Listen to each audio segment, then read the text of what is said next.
Welcome friends, M Singh foundation YouTube channel पे आप लोगों का स्वागत है। 67वीं बीपीएससी पीटी आहिस्ता आहिस्ते बहुत ही नज़दीक आते जा रहा है।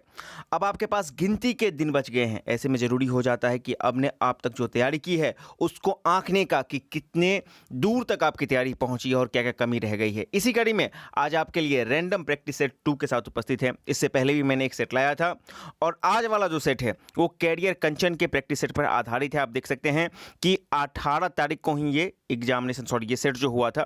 महत्वपूर्ण चीज क्या है कि आज के सेट में यदि आप कट ऑफ पार कर लेते हैं, अर्थात यूआर के लिए 113 और बीसी के लिए 110, जो कि उम्मीद है मैक्सिमम स्टूडेंट पार कर लेंगे, तो इसका मतलब ये समझा जाएगा कि आपकी तैयारी बहुत अच्छी है। फिर आपको घबराने की कोई बात नहीं है। यदि आप 110 से कम स्कोर करते हैं तो थोड़ा सा आपको मेहनत करना पड़ेगा, और यदि आप 115 से 20 के आसपास जाते हैं तब तो समझ लीजिए कि आपका सिलेक्शन कहीं रुकने वाला नहीं है, बस रिविजन करना रहेगा। इसका पीडीएफ मैं अपने टेलीग्राम चैनल पर डाल दूंगा। तो चलिए बिना वक्त गए वीडियो को शुरू करते हैं। पूरे सेट को बनाइए और आप बताइएगा कि आपने इसमें कितना स्कोर किया है। आज के सेट का प्रथम प्रश्न कि जायो कोविड डी जो है किस कंपनी से संबंधित है। आपको पता है कि जायडस कैडिला ने संयुक्त रूप से एक वैक्सीन को बनाया था, उसी का नाम था जायड कोविड डी, ठीक है ना। तो ऑब्वियसली इसका ऑप्शन हो जाएगा आपको कैडिला, जायडस कैडिला था तो इसकी एक कंपनी कैडिला है, तो ऑप्शन भी हो जाएगा इसका सही उत्तर। आप लोग वीडियो को पॉज करके ऑप्शन को एनालाइज कर सकते हैं, ठीक है। आइए, डीआरडीओ द्वारा विकसित ड्रोन कौन सा है? लक्ष्य, निशांत, स्तंभ या फिर व्योम मित्र। डीआरडीओ ने निशांत ड्रोन को विकसित किया है और उसका और कर रहा है। निम्नलिखित में से किस बीमारियों में एंटीबायोटिक दवाई का प्रभाव नहीं पड़ता है? प्रश्न संख्या 3। आपको पता है कि एंटीबायोटिक मुख्य रूप से जीवाणु से, अनुवांशिक और प्रोटोजोआ जनित रोगों पर काम करता है, लेकिन वायरस जनित रोगों पर एंटीबायोटिक्स का असर नहीं होता है। तो किस पर नहीं होता है? तो ऑप्शन सी हो जाएगा, वायरस जनित रोगों पर। हाथी पांव के वाहक जो सामान्यतः कृमि एवं आंत में पाए जाते हैं का क्या नाम है? हाथी पांव आपको पता है जिसको हम लोग नॉर्मली फैलेरिया बोलते हैं। तो फैलेरिया का जो वाहक होता है मादा क्यूसिक मच्छर होता है, ठीक है ना। तो ऑप्शन देख लेते हैं, गोल कृमि, पिनी कृमि, टीनिया सलीम या फिर फैसिलोमा। कोई ऑप्शन नहीं है, इसीलिए इसका सही उत्तर हो जाएगा option E, none of this, ठीक है ना। हाथी पांव अर्थात फैलेरिया। आइए, इनमें से कौन मछली संघ का उदाहरण नहीं है? बायोलॉजी बहुत ही महत्वपूर्ण हो जाता है। जी हाँ, साइंस सेक्शन में बायोलॉजी 80% या 70% आप मान के चलिए कि वहीं से क्वेश्चन आएगा। तो अभी भी मेरा सलाह है, यदि आपने कहीं से कुछ नहीं पढ़ा है साइंस में, आपको लगता है क्या पढ़े नहीं पढ़े, तो जो लूसेंट है बड़ी वाली, उसको 2 बार साइंस सेक्शन को रिवाइज कर जाइए। एक बार पढ़ लीजिए, एक बार रिवाइज कर लीजिए, आपका 90% गारंटी साइंस नहीं छूटेगा। चलिए, तो इसमें हमको देखना है कि कौन मछली संघ का उदाहरण नहीं है। देखिए, व्हेल जो हो जाएगा, व्हेल मैमल्स हो जाएगा, ठीक है ना। ब्लू फिश बिल्कुल मछली है, आर्कटिक ट्रैप में पाया जाता है। बेल ड्रम भी मछली है, रेड ड्रम भी मछली है, और सिल्वर फिश आपको इंसेक्ट है, कीड़ा है, कीट है, ठीक है ना, मछली नहीं है। तो यहाँ पे 2 जो है यहाँ पर मछली का उदाहरण नहीं है। व्हेल मैमल हो जाएगा, मछली नहीं हो जाएगा, और सिल्वर फिश आपको इंसेक्ट्स हो जाएगा, कीट हो जाएगा। अच्छा, नॉर्मली हम लोग गांव में बिहार में हैं तो हम लोग रेहू सिल्वर फिश बोलते हैं, लेकिन वो सिल्वर फिश नहीं होता है, उसको एक्चुअल बोलते हैं हम लोग सिल्वर कॉर्प। यदि सिल्वर कॉर्प रहेगा तो वो मछली होगा, लेकिन सिल्वर फिश लिखा हुआ है इसलिए हो जाएगा आपका इंसेक्ट्स के अंतर्गत आ जाएगा, कीट के अंतर्गत आ जाएगा। तो हमको पूछ रहा है कि इनमें से कौन सा मछली संघ का उदाहरण नहीं हो जाएगा, तो इसका उत्तर हो जाएगा ऑप्शन ई, A+B, क्योंकि वेल आपका क्या है, तो मैमल्स है। अगले प्रश्न की तरफ हम लोग आ जाएं। प्रश्न संख्या 6। इनमें से कौन सा जोड़ा असत्य है? सेब का रंग, सेब का लाल रंग एंथोसाइनिन, बिल्कुल सही है। टमाटर का लाल रंग लाइकोपीन, ये भी सही है। गाजर का रंग कैरोटीन, गाजर में कैरोटीन पाया जाता है। और यहाँ पे है हल्दी, 1 मिनट, यहाँ पे जो है आपका हल्दी हो जाएगा। हल्दी का रंग जो होता है जेंथोफिल, जेंथोफिल का कारण होता है हल्दी का रंग। तो इसमें से सब के सब सही हो जाएंगे, इसलिए 6 का जो सही उत्तर हो जाएगा आपका ऑप्शन ई हो जाएगा। अगले प्रश्न की तरफ आते हैं। इनमें से किसे पोलेड कण भी कहा जाता है? ठीक है ना, सॉरी, पेलेड, पेलेड, पोलेड या पेलेड जो भी पढ़िए, किसको कहा जाता है? ये भी आपको बायोलॉजी का क्वेश्चन है। तो राइबोसोम्स को आपको पोलेट कण भी कहा जाता है, ठीक है। अगले प्रश्न की तरफ हम लोग आ जाते हैं। इनमें से किसे आरएनए का भंडार गृह कहा जाता है? ठीक है ना, which of these is a warehouse of RNA. जो केंद्रक या केंद्रिका जिसको भी आप बोल सकते हैं, उसी को आरएनए का जो है भंडार गृह कहा जाता है। तो यदि कोई इसमें केंद्रक या केंद्रिका दोनों मारते हैं तो एक ही चीज़ होता है, ठीक है ना। तो मतलब एक ही होगा, लेकिन यहाँ पे मिसप्रिंट के चलते 2 बार लिखा गया है केंद्रक और केंद्रिका। तो कोई केंद्रक मारते हैं, बी मारते हैं, सी मारते हैं, तो दोनों का आंसर आपका सही हो जाएगा। अगलाते हैं, पुरुषों में 23वां जोड़वा गुणसूत्र क्या होता है? आपको पता है कि महिला यदि होगा बच्चा तो उसमें XX हो जाएगा, और पुरुष होगा तो क्या हो जाएगा, XY हो जाएगा। तो ऑब्वियसली इसका आंसर हो जाएगा ऑप्शन बी हो जाएगा। स्वाद का अनुभव कहाँ से होता है? देखिए 66 में पूछा गया था कि शायद कड़वा स्वाद कहाँ से लगता है, जो पिछले वाले भाग में। तो आपको पता है कि मुख्य रूप से जीभ में 4 तरह की स्वाद ग्रंथियाँ होती है, जो अलग-अलग भाग में रहता है। ऊपर वाले भाग में यानी कि सबसे अग्र भाग में आपको मीठा और जो होता है नमकीन, ठीक है ना? मीठा नमकीन सबसे अगले भाग में, खट्टा बगल वाले भाग में, और कड़वा यानी कि जो जिसको हम लोग तीखा बोलते हैं, वो सबसे पिछले भाग में होता है। तो सब तरह का हो जाएगा, तो इसका उत्तर हो जाएगा आपका ऑप्शन ई हो जाएगा, ठीक है ना? मोर देन 1 हो जाएगा, क्योंकि ऊपर सतह भी होगा और उसके बाद आपको पीछे का भी सतह होगा, किनारे भी सतह भी होगा। तो देखिए ऑप्शन कौन-कौन बन रहा है? ए, सी, डी बन रहा है, इसलिए इसका ऑप्शन हो जाएगा ई, मोर देन 1 हो जाएगा। आइए अगला देख लेते हैं, मानव शरीर का सबसे कठोरतम भाग कौन सा होता है? हम लोग को पता है कि जो हम लोग का दांत होता है और दांत का जो ऊपरी परत होता है इनामेल, इसी को सबसे कठोरतम भाग कहा जाता है, ठीक है? आइए अगले प्रश्न की तरह, इनमें से किसमें कार्बोहाइड्रेट एवं वसा के लिए पाचक एंजाइम मौजूद होता है? पाचक रस का जब स्राव होता है तो उसमें किसमें मौजूद होता है? देख लीजिए, आपके पास ऑप्शन है पित्त, अग्नाशय, आंतरस या फिर लैक्टोज। जो अग्नाशय होता है ना, इसको हम लोग पेनक्रियास जूस भी बोलते हैं। तो पेनक्रियास जूस से 3 तरह का निकलता है, एक निकलता है लाइपेज, एक निकलता है एमाइलेज और निकलता है ट्रिप्सिन, ठीक है ना? तो एमाइलेज मंड या जिसको कार्बोहाइड्रेट बोलते हैं उसको बदल देता है शर्करा में, ठीक है ना? क्योंकि कार्बोहाइड्रेट की बात की जा रही है, तो एमाइलेज। और आपको बोल रहा है कि वसा, तो वसा को कौन बदल देता है? तो लाइपेज बदल देता है वसा या फिर वसीय अम्ल या फिर ग्लिसरॉल में, ठीक है ना? तो याद रखिएगा 3 रहता है, एमाइलेज, लाइपेज और ट्रिप्सिन। और ट्रिप्सिन किसको बदलता है? तो प्रोटीन को बदलता है, ठीक है ना? तो 3 हो गया इसका उत्तर, मतलब 3 निकलते हैं इससे। तो हमारा उत्तर इसका बी हो जाएगा कि कार्बोहाइड्रेट एवं वसा के लिए पाचक रस एंजाइम जो होता है अग्नाशय से निकलता है। आइए अगला देख लेते हैं, इनमें से किस रोग को राजाओं की बीमारी का संज्ञा दिया गया है? ठीक है ना? Disease of king. 4 ऑप्शन है, इत्मीनान से देख लीजिए। गठिया, मधुमेह, दमा, टीबी। जो गठिया जिसको हम लोग बात रोग बोलते हैं, इसको राजाओं की बीमारी या फिर अमीरों की बीमारी कहा जाता है, ठीक है ना? नॉर्मली यूरिक एसिड बढ़ने के कारण होता है, ठीक है ना? वहीं पर शाही बीमारी आ जाएगा तो वो हो जाएगा आपको जो होता है हीमोफीलिया होता है, यानी कि जिसमें खून बहना बंद नहीं होता है, वो होता है शाही बीमारी। लेकिन यहाँ पे राजाओं की बीमारी या फिर अमीरों की बीमारी होगा तब हो जाएगा गठिया हो जाएगा, ठीक है ना? आइए, विश्व हीमोफीलिया दिवस आपको 17 अप्रैल को मनाया जाता है। आइए अगला प्रश्न कि प्रकाश संश्लेषण में सर्वाधिक प्रभावी रंग कौन सा होता है? जो पौधों में प्रकाश संश्लेषण होता है उसमें सर्वाधिक प्रभावी रंग जो हो जाएगा वो हो जाएगा लाल, रेड, ठीक है ना? ऑप्शन 20 का सही हो जाएगा। आप लोग ऑप्शन को एनालाइज करने के लिए वीडियो को पॉज कर सकते हैं 2-3 सेकंड के लिए। निम्नलिखित में से कौन से कथन सत्य सुमेलित नहीं है? माइटोकॉन्ड्रिया, उसके खोजकर्ता ऑल्टमैन सही है। गोलिकास, कॉमिलोगोलिस, विटामिन के फंक बिल्कुल सही जा रहा है। अब आइए हमको यहाँ पे देखना है कि कौन सही सुमेलित नहीं है, और सारे ऑप्शंस को देख लेते हैं। और है यहाँ पे कि चेचक का टीका एडवर्ड जेनर, ये भी सही है। तो ऑब्वियसली इसका उत्तर हो जाएगा ई, मोर देन 1, सबके सब सही हैं, ठीक है? आइए अगले प्रश्न की तरफ, इनमें से कौन सा जीव स्तनधारी जीव नहीं है? ठीक है ना? यानी कि मैमल्स कौन से नहीं हैं? समुद्री सिंह, समुद्री गाय दोनों स्तनधारी हैं। डॉल्फिन भी स्तनधारी है, जबकि डाइटम जो ये हो जाएगा, डाइटम एक शैवाल समूह का ग्रुप हो जाएगा, ठीक है ना? तो ऑब्वियसली स्तनधारी जीव कौन सा नहीं है? तो डी हो जाएगा।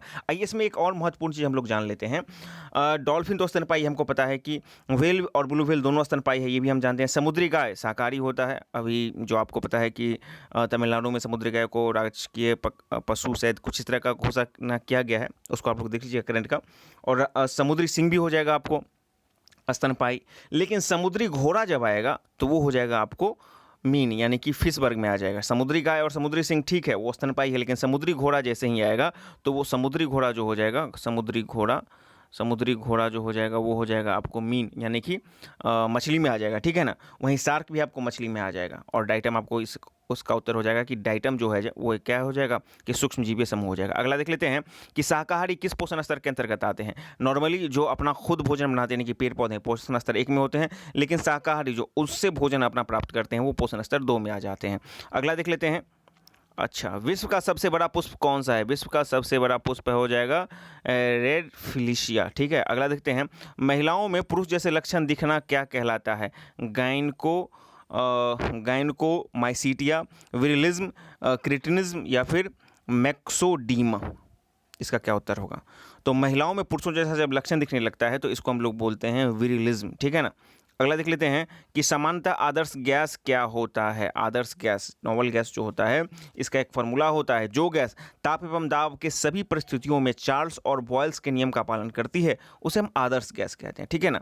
और आदर्श गैस का जो ऊर्जा होता है मोल संख्या पर निर्भर करता है। PV = NRT आप लोग पढ़ते होंगे। तो ऑब्वियसली चार्ल्स और बॉयल्स दोनों नियम को फॉलो करेगा। तो यहाँ पर हम देख लेते हैं जो बॉयल्स के नियम को पूर्णतः पालन करता है, जो चार्ल्स के नियम को पूर्णतः पालन करता है, तो इसका उत्तर हो जाएगा ई, मोर देन 1, ठीक है? चार्ल्स और बॉयल्स दोनों नियम को पालन करना चाहिए। आइए अगला देख लेते हैं कि व्यतिकरण के उदाहरण क्या हैं। इंटरफ्रेंस, ठीक है ना, इंटरफ्रेंस ऑफ लाइट की बात की जा रही है। तो साबुन में बुलबुले के रंग के दिखनाई पड़ना। व्यतिकरण हमेशा एक ही स्रोत से जब जो प्रकाश किरण निकलता है तो व्यतिकरण होता है, ठीक है ना।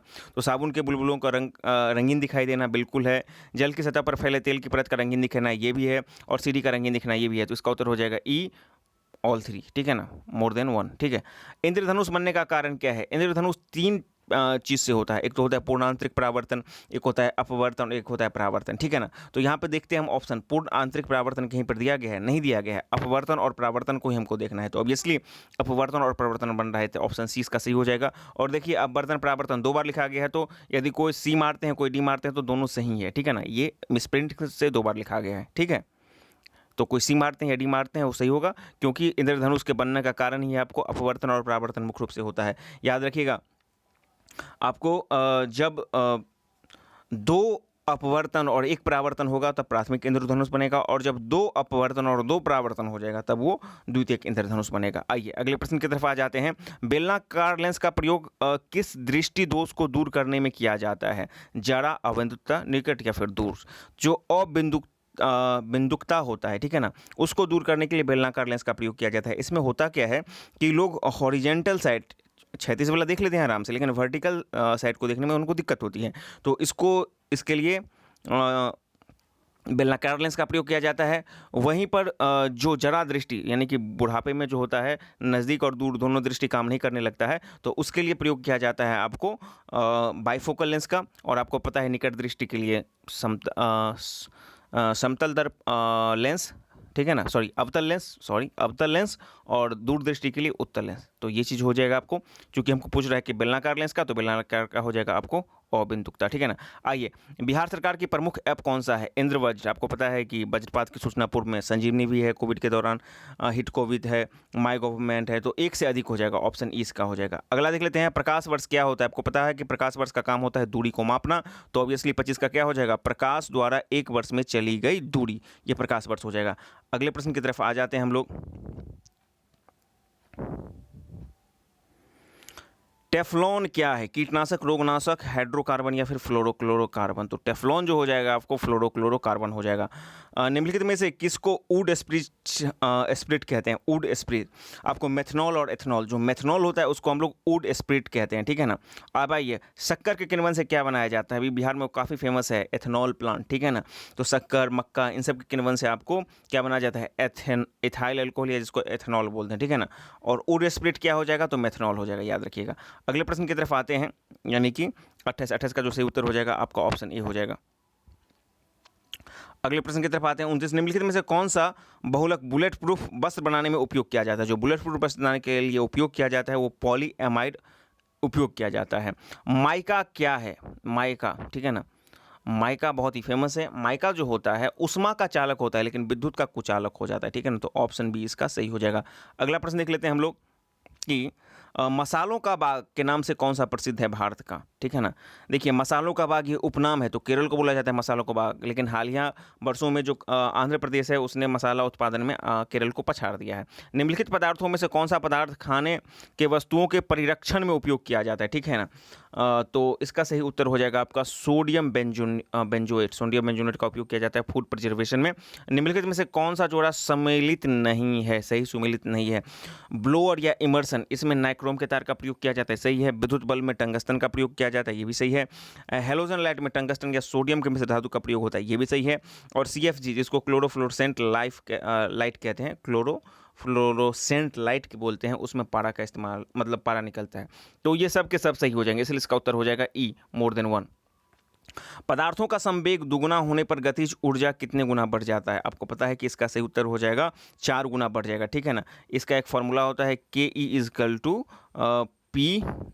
P² और बाय इसका जो हो जाएगा एम हो जाएगा, ठीक है ना। के ई बराबर हो जाएगा पी स्क्वायर बाई 2m हो जाएगा। ये एक फार्मूला होता है काइनेटिक एनर्जी और संवेग, ठीक है ना, इस दोनों के बीच में संबंध होता है, ठीक है। तो 4 गुना हो जाएगा। कौन सा इलेक्ट्रॉनिक विन्यास फ्लोरीन के लिए है? फ्लोरीन, आपको पता है कि फ्लोरीन 9 इसका एटॉमिक नंबर हो जाएगा, तो 2 और 7 ये इलेक्ट्रॉनिक विन्यास इसके लिए बन जाएगा 35। आइए 35 के बाद हम लोग सीधे आ जाएंगे 36 पे। जी हाँ, बिहार में द्वैध शासन की शुरुआत किस अधिनियम के द्वारा हुई थी? आपको पता है कि भारत शासन अधिनियम 1919, ठीक है ना, इसके तहत क्या कर दिया गया था कि प्रांतों में द्वैध शासन लगा दिया गया था। तो उसी के तहत बिहार में भी द्वैध शासन की शुरुआत हुई थी। 36 का ए उत्तर हो जाएगा इसका, ठीक है। आइए, बिहार में असहयोग आंदोलन के सरप्रमुख नेता कौन से थे? बहुत फेमस है।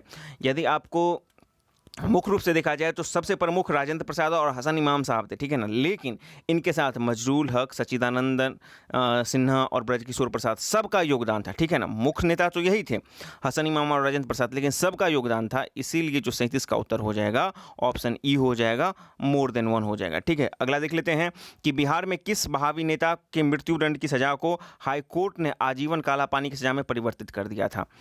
ऑप्शन आपके सामने 4 हैं, देख लीजिए, और एक ई ऑप्शन भी है। इसका सही उत्तर हो जाएगा अहमदुल्ला, ठीक है।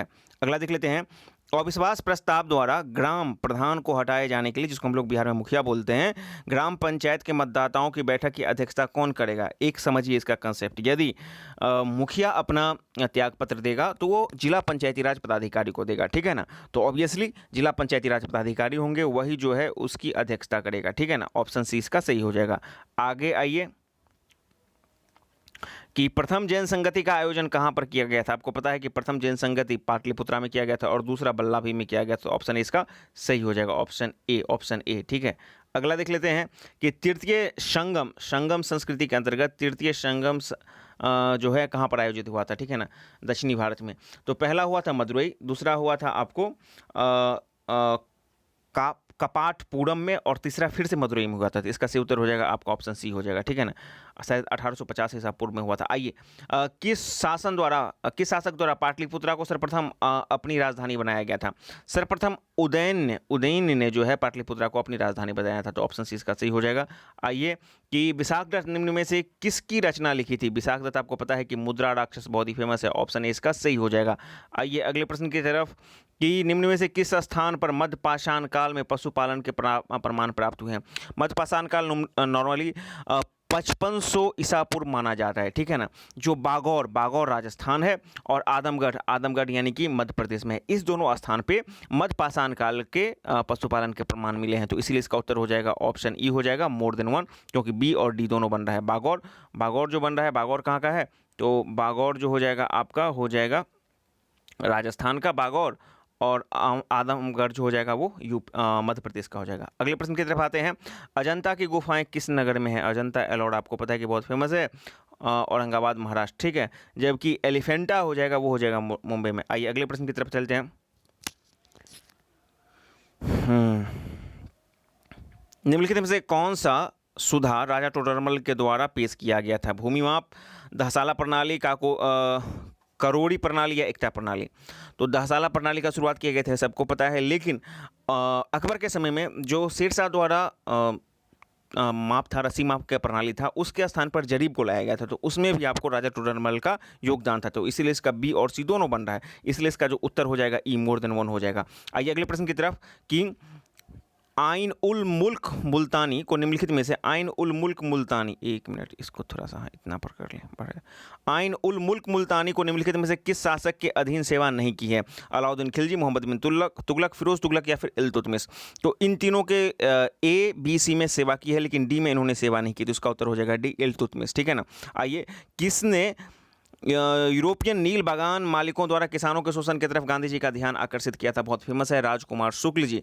ऑप्शन देखते हैं, बाबा रामचंद्र, स्वामी सदानंद सरस्वती, श्री कृष्ण सिन्हा या फिर रमेश चंद्र शुक्ल। देखिए रमेश चंद्र है, लेकिन रामचंद्र शुक्ल होना चाहिए। तो ऑब्वियसली इसका उत्तर हो जाएगा ई, नन ऑफ दीज, ठीक है।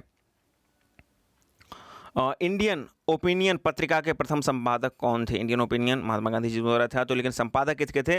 मनसुख लाल नजर, ठीक है। अगला देख लेते हैं कि हंटर आयोग की नियुक्ति क्यों की गई थी? जो हंटर आयोग की नियुक्ति की गई थी, ये जलियांवाला बाग हत्याकांड के बाद उसकी रिपोर्ट के लिए अंग्रेजों के द्वारा की गई थी, हंटर आयोग की नियुक्ति की। तो 50 का ऑप्शन बी हो जाएगा।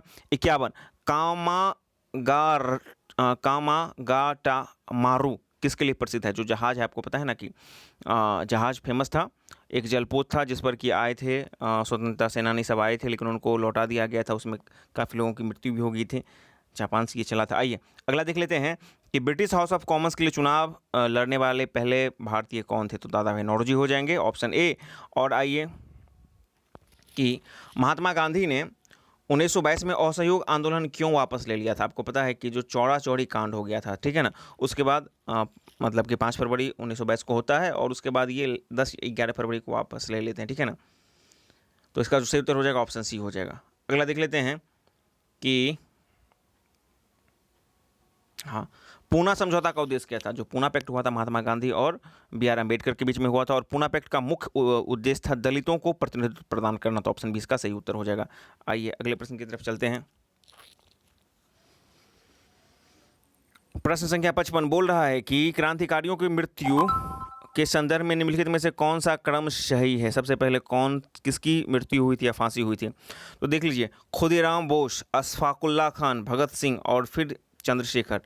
तो पहले चंद्रशेखर जी की होती है, ठीक है ना। तो इसका जो सही उत्तर हो जाएगा खुदीराम बोस, अशफाकुल्ला, चंद्रशेखर और भगत सिंह, यानी कि इसका उत्तर हो जाएगा आपका ऑप्शन डी। ये कौन सा प्रश्न है?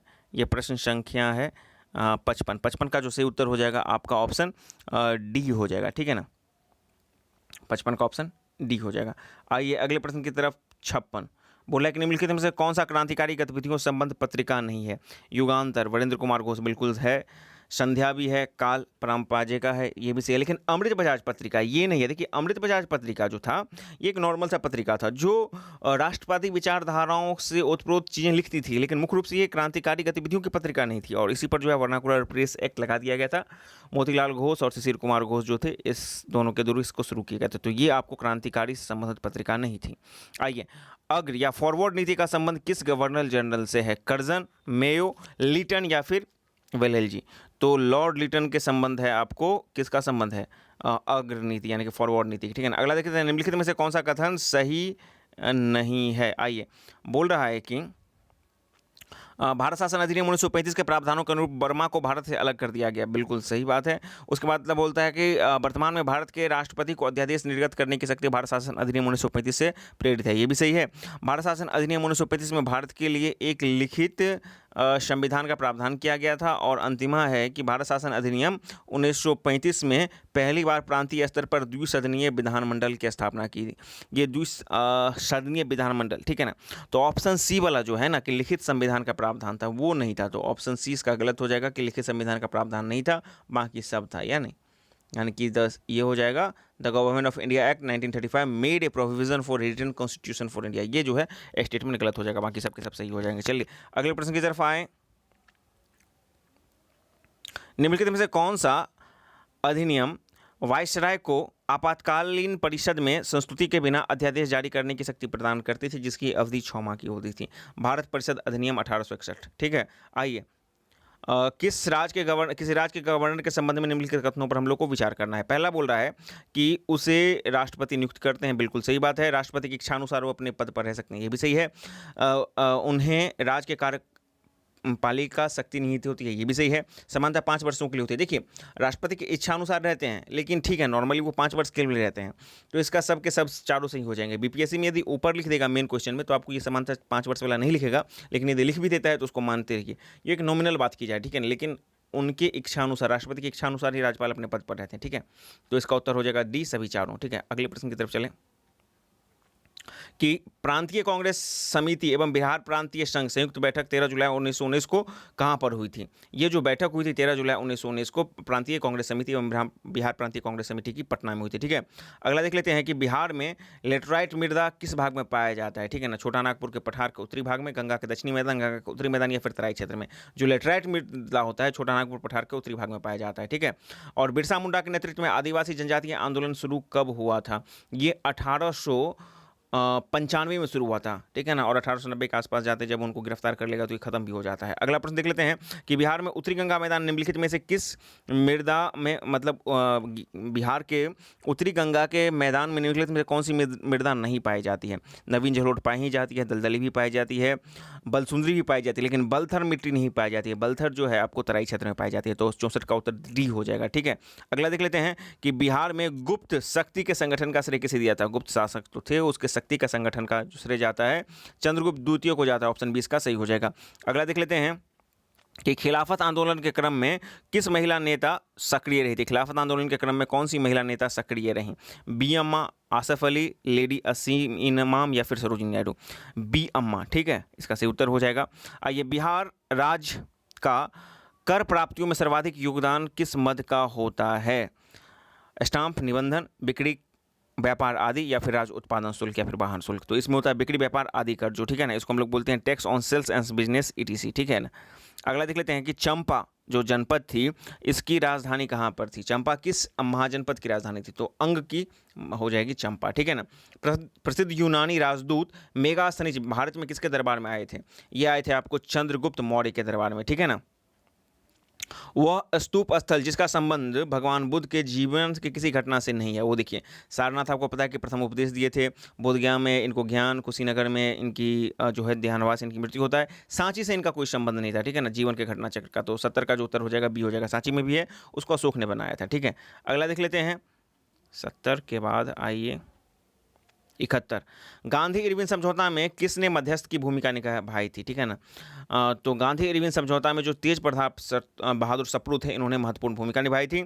आइए, महात्मा गांधी का जीवनी लुईस फिशर जो लिखे थे वो कहाँ के थे? ठीक है ना, ये एक अमेरिकी पत्रकार थे जो 1942 में गांधी जी से मतलब कि जो भारत छोड़ो आंदोलन था उसमें इनके साथ थे, ठीक है। आइए, और इसी पर मतलब गांधी फिल्म बनी है, हॉलीवुड जो फिल्म थी, ठीक है। निम्नलिखित में से कौन सी घटना सबसे अंत में हुई है? देखिए, चौड़ा चौड़ी 1922 की बात है, डांडी आपको 1930 की बात है, गांधी इरविन 1931 और सांप्रदायिक 1932 में। ऑब्वियसली ABCD इसका सही मिलान बनता है, ठीक है ना। तो हमको पूछ रहा है कि सबसे अंत में कौन हुई है, ठीक है ना। तो सबसे अंत में आपको सांप्रदायिक निर्वाचन अवार्ड की घोषणा, ठीक है ना। 72 का जो सही उत्तर हो जाएगा ऑप्शन डी हो जाएगा, ठीक है। वल्लभ भाई पटेल को सरदार की उपाधि किसने दी थी? देखिए, वल्लभ भाई पटेल को बारदोली की महिलाओं की तरफ से महात्मा गांधी ने इनको सरदार की उपाधि दी थी, तो इसलिए इसका सही उत्तर हो जाएगा आपका ऑप्शन ए हो जाएगा, ठीक है। आगे आते हैं कि निम्न में से किस वायसराय के कार्यकाल में भारतीयों को राय बहादुर और खान बहादुर उपाधि प्रदान करना प्रारंभ किया गया था? ठीक है ना।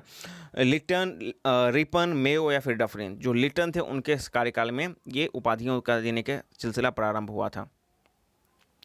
महाराजा रंजीत सिंह की राजधानी कहाँ पर थी? महाराजा रंजीत सिंह इनकी राजधानी अमृतसर थी, तो ऑप्शन एक भी नहीं है, तो इसीलिए इसका उत्तर हो जाएगा ऑप्शन ई हो जाएगा, नन ऑफ दिस, ठीक है ना। इनकी राजधानी अमृतसर थी। लॉर्ड डलहौजी द्वारा अवध का अंग्रेजी राज में विलय किसके कारण कर लिया गया था? कुशासन का आरोप लगा करके अवध को मिला लिया गया, तो ऑप्शन डी इसका सही हो जाएगा। आइए, लोकसभा की गण पूर्ति संख्या कितनी होती है? जो कोरम होता है वो होता है 1/10 होता है, तो ऑब्वियसली डी इसका सही उत्तर हो जाएगा। आइए, संसद प्रक्रिया में गिलेटिन का अर्थ क्या है? गिलेटिन का अर्थ क्या होता है? विधेयक पर बहस को बंद कर देना, सदस्यों द्वारा सदन का बहिष्कार करना, सदन को स्थगित कर देना या दिन भर बहस करना। तो गिलेटिन का अर्थ होता है विधेयक पर बहस को बंद कर देना, ठीक है। आइए, निम्न में से किस एक की अध्यक्षता ऐसे व्यक्ति द्वारा की जाती है जिसका वो सदस्य नहीं होता है? लोकसभा, विधानसभा, राज्यसभा या मंत्रिपरिषद? तो राज्यसभा आपको पता है कि उपराष्ट्रपति होते हैं, वो उसके सदस्य नहीं होते हैं। ऑप्शन सी इसका उत्तर हो जाएगा। अगला देख लेते हैं कि एक वर्ष में कम से कम कितनी बार संसद की बैठक होनी आवश्यक है? तो कम से कम 2 बार बैठक होनी आवश्यक है। नॉर्मली 3 बार होता है, लेकिन 2 बार तो कम से कम होना आवश्यक है, ठीक है ना। 81 के बाद आइए 82। भारतीय संविधान द्वारा प्रदत्त नागरिकों के मूल कर्तव्य में निम्नलिखित में से कौन सा नहीं है? मूल अधिकार नहीं, मूल कर्तव्य की बात की जा रही है। मिश्रित संस्कृति के समृद्ध विरासत की रक्षा, बिल्कुल सही है। सामाजिक अन्याय के कमजोर वर्गों की रक्षा, ये बात नहीं है। बाकी देख लेते हैं वैज्ञानिक मनोदशा और खोज भावना का विकास, ये भी सही है।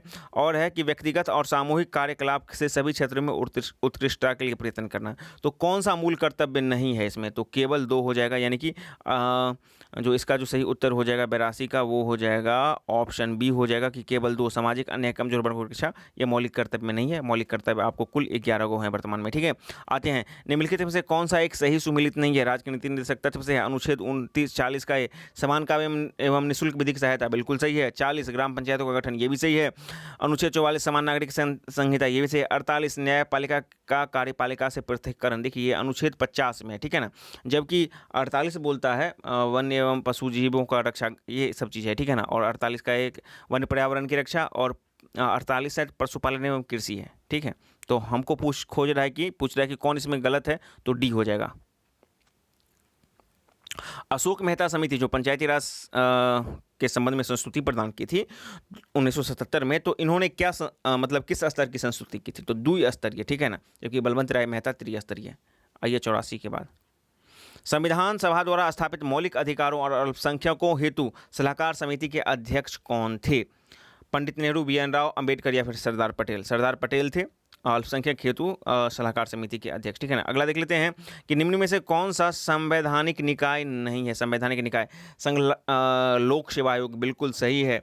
वित्त आयोग भी सही है, लेकिन मानवाधिकार आयोग नहीं है, और नीति आयोग भी संवैधानिक निकाय नहीं है। तो इसका जो उत्तर हो जाएगा ऑप्शन ई हो जाएगा, मोर देन वन। कौन कौन?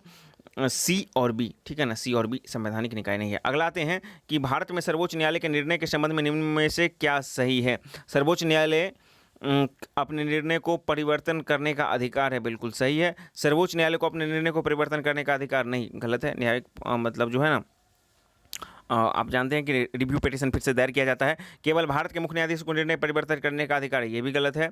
केवल विधि मंत्री को निर्णय परिवर्तन करने का अधिकार, ये भी गलत है। तो ऑप्शन ए हो जाएगा, एक ही सही होगा कि सर्वोच्च न्यायालय को अपने निर्णय को परिवर्तित करने का अधिकार है, यही है कथन सही, ठीक है ना। अगला देख लेते हैं कि ग्रेट विक्टोरिया मरुस्थल किस देश में है? आपको पता है कि जो ऑस्ट्रेलिया है वहाँ पे ग्रेट विक्टोरिया मरुस्थल है।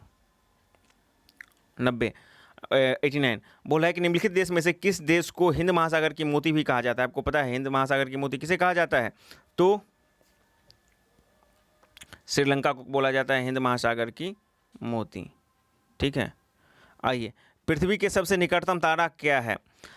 प्रॉक्सिमा सेंचुरी, अल्फा सेंचुरी, ए अल्फा सेंचुरी, बी या सूर्य? बताइए। देखिए इसमें बहुत सारे लोग कंफ्यूज कर जाते हैं, गड़बड़ में हड़बड़ कर देते हैं, ठीक है ना। सूर्य सबसे नज़दीक है, उसके बाद अल्फा सेंचुरी आएगा या प्रॉक्सिमा सेंचुरी आएगा, ठीक है ना।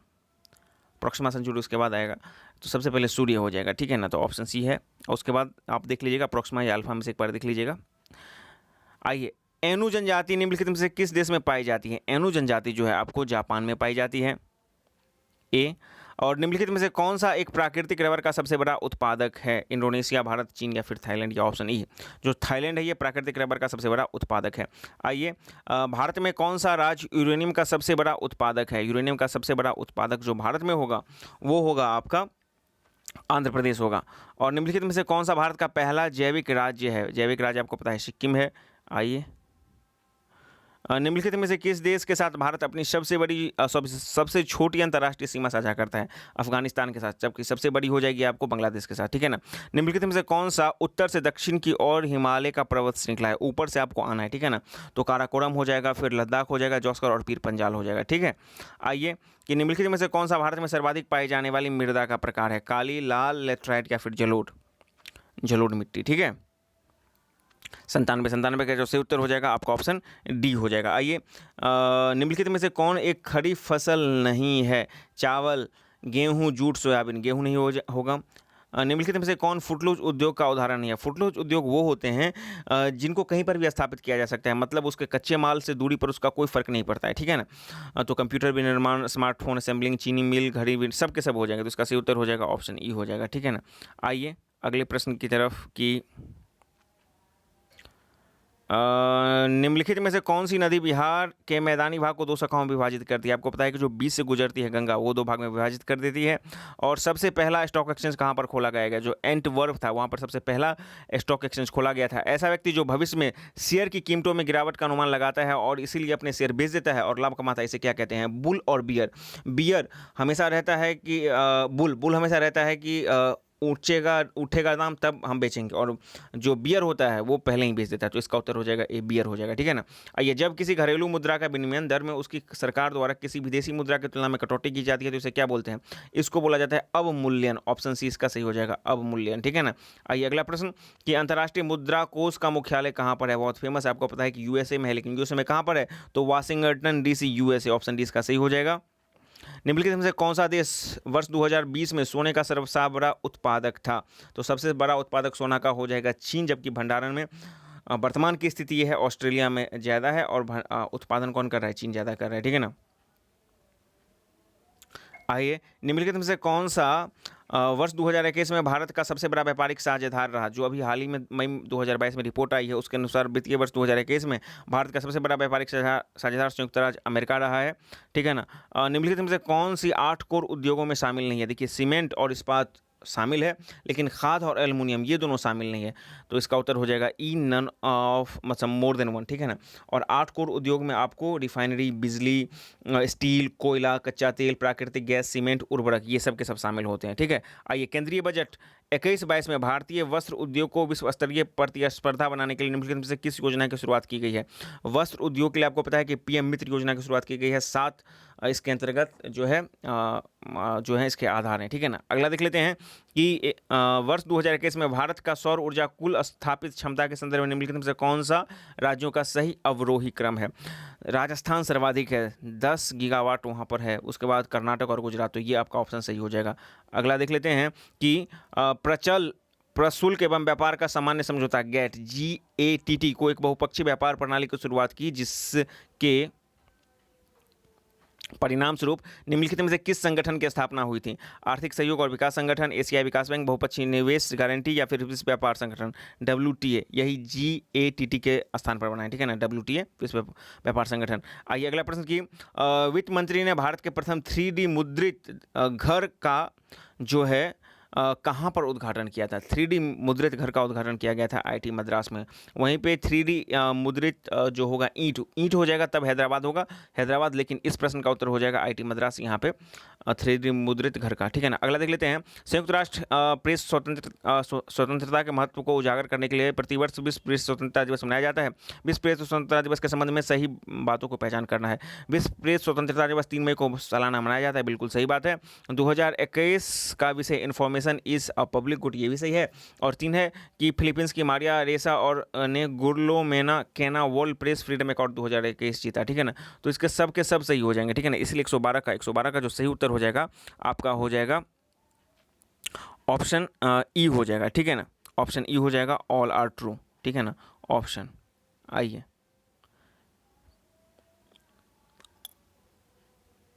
113 किस देश ने यूरेनियम आइसोटोप का सबसे हल्का रूप विकसित किया है, जो यूरेनियम 214 कहलाता है? अभी हाल ही में चीन के द्वारा विकसित किया गया है। और आइए 2022 में G20 का अध्यक्षता कौन सा देश करेगा? आपको पता है कि इंडोनेशिया करेगा, और 2023 वाला कौन करेगा? भारत करेगा। जो 2022 में है उसका टर्म हो जाएगा 17वां G20 शिखर सम्मेलन। याद रखना है आप लोगों को। ग्लोबल कोवैक्स अलायंस में शामिल होने वाला भारत का पहला राज्य कौन सा बन गया है? महाराष्ट्र, पंजाब, तमिलनाडु या फिर गुजरात? हाल ही में पंजाब वो राज्य बना है। अगला देख लेते हैं कि 2021 में माउंट एवरेस्ट पर चढ़ने वाली पहली भारतीय महिला पर्वतारोही कौन बनी है? गुलबाग शर्मा, बलजीत कौर, तासी यांगजोम या फिर शिवांगी पाठक? तो तासी यांगजोम, ठीक है।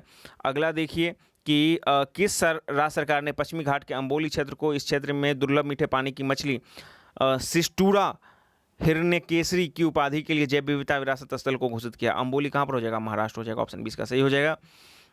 फिल्म उद्योग के में उल्लेखनीय योगदान के लिए 51वां दादा साहेब फाल्के पुरस्कार किसे दिया गया? तो रजनीकांत। प्रश्न संख्या 119 किस देश के राष्ट्रपति के कार्यकाल को बदलने के लिए जनमत संग्रह का आधार करके अपने संविधान में संशोधन किया है? हाल ही में रूस में ये किया गया था। अब रूस के राष्ट्रपति व्लादिमीर पुतिन आजीवन मतलब कि रह सकते हैं राष्ट्रपति। भारत द्वारा शुरू किए गए संकल्प के आधार पर संयुक्त राष्ट्र महासभा द्वारा बाजरा को अंतर्राष्ट्रीय वर्ष के रूप में घोषित किया है। वो किस वर्ष अपनाया गया है, मतलब अब मनाया जाएगा, ठीक है ना। अंतर्राष्ट्रीय मतलब मोटे अनाज या फिर बाजरा का अंतर्राष्ट्रीय वर्ष जो हो जाएगा वर्ष 2023 हो जाएगा, ठीक है ना।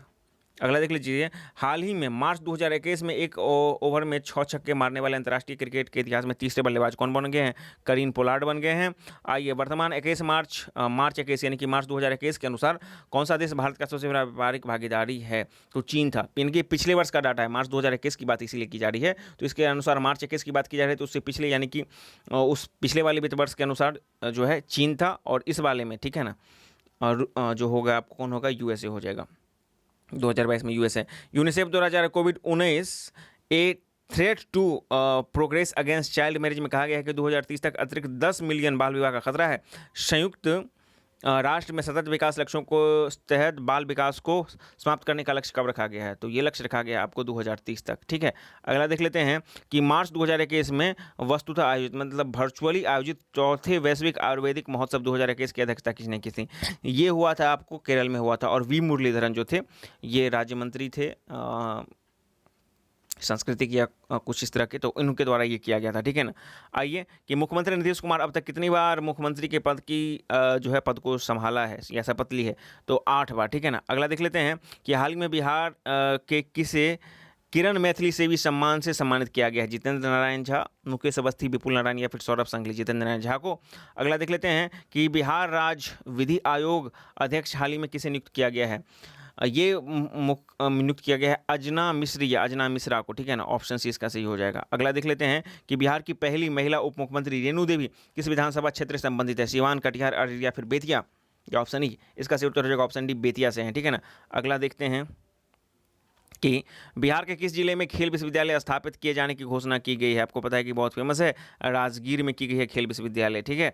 अगला देख लेते हैं कि नस्लवाद, नस्लभेदी भेदभाव, जेनोफोबिया और असहिष्णुता के चुनौतियों से निपटने के लिए विशेष सलाह प्रदान करने के लिए निम्नलिखित में से किसके द्वारा अफ्रीकी मूल के लोगों का एक अस्थायी मंच बनाया गया है? ये बनाया गया है आपको संयुक्त राष्ट्र महासभा के द्वारा, ठीक है। अगला देख लेते हैं कि नीरज चोपड़ा ने पुरुषों के भाला फेंक स्पर्धा में दूसरे प्रयास में कितना थ्रो करके स्वर्ण पदक जीतकर इतिहास रच दिया था? तो 57.58 मीटर। ये टोक्यो ओलंपिक की बात की जा रही है। हाल ही में खबरों में रहा DABUS क्या है? ठीक है ना, तो ये एक आर्टिफिशियल इंटेलिजेंस सिस्टम है। अगला देखते हैं कि ग्लोबल मैन्युफैक्चरिंग रिस्क इंडेक्स किसके द्वारा जारी किया जाता है? ठीक है ना, प्रत्येक बार इसे कुसमैन और वेलफील्ड के द्वारा जारी किया जाता है। चीन इसमें प्रथम है और भारत का रैंकिंग इसमें दूसरा है। आइए, भारत का पहला ड्रोन फॉरेंसिक लैब कहाँ पर स्थापित किया जाएगा? हैदराबाद अर्थात तेलंगाना में हो जाएगा। अगला देखते हैं कि हाल ही में समाचारों में रहा नियोजित और प्रचलन शब्द निम्न में से किससे संबंधित हैं? ये G20 शिखर सम्मेलन 2021 से संबंधित है। ऑप्शन बी हो जाएगा, नियोजित और प्रचलन, ठीक है ना। इसको हम लोग बोलते हैं प्लांट ऑब्सोलेंस, ठीक है। अगला देख लेते हैं, हाल ही में यूनेस्को विश्व धरोहर के रूप में नामित रुद्रेश्वर मंदिर कहाँ पर स्थित है? ये आपको तेलंगाना में हो जाएगा, ठीक है ना। तो तेलंगाना उत्तर कहीं पर नहीं है, तो इसलिए इसका उत्तर हो जाएगा ई, नन ऑफ दीज हो जाएगा। अगला देख लेते हैं कि हाल ही में समाचारों में रहा लास्ट आइस एरिया किसका भाग है? आइसलैंड, ग्रीनलैंड, आर्कटिक या फिर अंटार्कटिक? तो इसका जो सही उत्तर हो जाएगा आप ऑप्शन बी हो जाएगा, ठीक है ना। अगले प्रश्न की तरफ हम लोग चलते हैं। प्रश्न संख्या 137 के बाद 38 की खेलो यूथ इंडिया गेम्स 2021 का आयोजन कहाँ पर किया जाएगा? देखिए, ये खेलो यूथ इंडिया गेम्स 2021 जो था चौथा संस्करण था, तो चौथा संस्करण आपको हरियाणा में किया गया था, और इस बार जो 2022 में होगा पांचवा, वो होगा मध्य प्रदेश में होगा, ठीक है ना, भोपाल में होगा, याद रखना है आप लोगों को। आइए, PV सिंधु ने टोक्यो ओलंपिक 2020 में किसे हराकर कांस्य पदक जीता था? तो P हिवंग को हरा करके जीता था, ठीक है। हाल ही में पद्मा सचदेव का निधन हो गया। वो किस भाषा की पहली आधुनिक महिला कवित्री थी? देखिए, किस भाषा की पहली महिला आधुनिक कवित्री की बात की जा रही है, तो डोगरी भाषा इसका सही उत्तर हो जाएगा। लेकिन यही पूछता कि पद्मा सचदेव किस किस भाषा में लिखती हैं, तो वो डोगरी में भी लिखती थी, हिंदी में भी लिखती, तब इसका उत्तर ये हो जाता। लेकिन पूछ रहा है कि पहली मतलब किस भाषा की पहली आधुनिक महिला कवित्री, तब डोगरी भाषा इसका सही उत्तर है। आइए, अब यहाँ से मैथ का क्वेश्चन हो रहा है। P एक काम को 15 दिन में करने में सक्षम है, Q उसी काम को 20 दिन में। यदि वे 4 दिन काम एक साथ करते हैं तो कार्य का कितना हिस्सा शेष रह जाता है? बहुत आसान है, इसको बताइएगा। इसका सही उत्तर हो जाएगा 141 का डी हो जाएगा, ठीक है। अगले प्रश्न की तरफ हम लोग चलें। यदि मैथमेटिक्स के अक्षरों को कितने अलग अलग तरीकों से इस तरह व्यवस्थित किया जा सकता है कि स्वर हमेशा एक साथ आने चाहिए, परमुटेशन कम्बिनेशन, ठीक है ना, इसको आप लोग देख लीजिएगा। इसका सही उत्तर हो जाएगा 98, ऑप्शन सी। अगले प्रश्न की तरफ आ जाएं हम लोग। यहाँ पे बोल रहा है कि एक सिक्के को 3 बार उछाला जाता है, संभावित परिणामों की संख्या कितनी है, मतलब कितने परिणाम आ सकते हैं, 6, 2, 8 या 1। तो टोटल पॉसिबिलिटी है 8 आने की, ठीक है। 2 पाइप ए और बी क्रमशः 12 और 24 मिनट में एक टैंक को भर सकते हैं। यदि दोनों पाइप को एक साथ उपयोग में लाया जाता है तो टैंक को भरने में कितना समय लगेगा। यदि दोनों को एक साथ खोल दिया जाएगा तो कुल 8 मिनट में भर जाएगा, ठीक है ना। 144 का जो सही उत्तर हो जाएगा ऑप्शन डी हो जाएगा। आइए, यदि बी ए से 20% है तो बी, यदि बी ए का 20% है तो बी का 20%, तो बी का 20% समान है किसके, ये हो जाएगा ए के 4% के समान, यानी कि ऑप्शन 20 का सही हो जाएगा। आइए, यदि एक्स और वाई, यदि एक्स एक और संख्या वाई से 10% कम है और वाई 125 से 10% अधिक है तो एक्स का मान बताइए। सबसे पहले हम वाई 125 से 10% अधिक निकालेंगे, सब कुछ करेंगे तो हमारा आ जाएगा 123.75, यानी 146 का जो सही उत्तर हो जाएगा ऑप्शन डी हो जाएगा। आइए, एक ट्रेन जिसकी लंबाई 150 मीटर है, यह एक ऐसे व्यक्ति को जो 3 सेकंड में पार करती है, जो ट्रेन के ही दिशा में 2 किलोमीटर प्रति घंटा की ओर से जा रहा है, ट्रेन की गति ज्ञात कीजिए। 182 किलोमीटर पर हो जाएगा, ठीक है ना।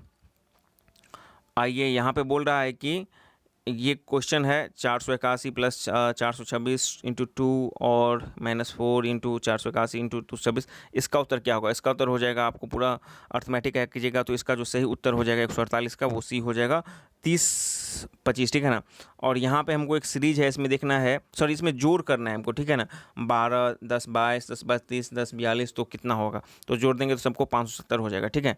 ऑप्शन 20 का सही हो जाएगा 149 का। और 150, 94 से पूर्णतः विभाजित 5 अंकों की सबसे बड़ी संख्या क्या होगी। इसको आपको कर लेना है, तो 5 अंकों की सबसे बड़ी संख्या जो होगी 99,922 हो जाएगी, ठीक है ना। ऑप्शन सी इसका सही हो जाएगा। तो इस तरह आज आपने 150 प्रश्नों का एक शानदार सेट देखा। यदि आपको किसी प्रश्न के उत्तर पे डाउट है तो उसको कमेंट बॉक्स में लिखें। ऑलमोस्ट बहुत ही सर्च करके इसको किया गया है, फिर भी यदि आपको डाउट है तो उसको लिखो, उसको करेक्ट करवा दिया जाएगा। आपने कितना स्कोर किया वो भी कमेंट बॉक्स में लिखें, और क्या आपने हमारे द्वारा जो बताया गया कट ऑफ है, निर्धारित कट ऑफ है, उसको पार कर लिया है। यदि कर लिया है तो आपकी तैयारी अच्छी है। पूरे जोश के साथ रिवीजन में लगें और उसको कवर करें। जिसको से कम आ रहा है, 100 के आसपास भी आ रहा है, वो भी हिम्मत नहीं हारे। बिल्कुल देखें कि कौन से सेक्शन में आप कम कर रहे हैं स्कोर, उस सेक्शन को कवर करते हुए पूरे जोश के साथ पढ़ाई करते हैं। तो all the very best. Channel पे हैं तो चैनल को सब्सक्राइब करें, वीडियो को अधिक से अधिक लाइक शेयर करें।